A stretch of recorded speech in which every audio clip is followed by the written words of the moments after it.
Orangi town में गडियल कार्रवाई कई है। पुलिस यूनिफॉर्म में भत्तो वठंदड़ ऐं फुरकंदड़ जवाबदार के गिरफ्तार कयो पियो आहे।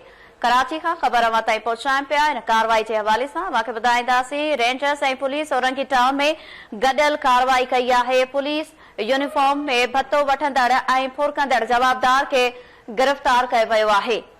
जवाबदार अब्दुल करीम पटां पुलिस यूनिफॉर्म, हथियार ऐं ॿियो सामान हथ कयो पियो आहे।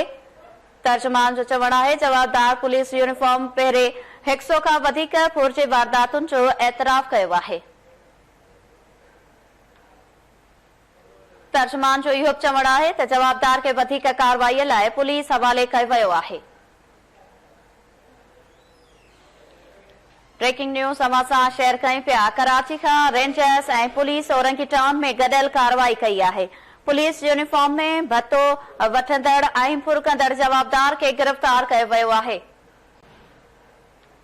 जवाबदार अब्दुल करीम वटां पुलिस यूनिफॉर्म, हथियार ऐं ॿियो सामान हथ कयो वियो आहे। तर्जुमान जो चवणु आहे त जवाबदार पुलिस यूनिफॉर्म पहिरें 100 खां वधीक फौजी वारदातुनि जो एतराफ़ कयो आहे।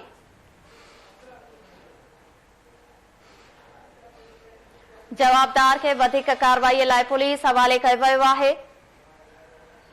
ब्रेकिंग न्यूज़ अवां सां शेयर कयूं पिया। कार्रवाई के हवाले सां कराची खां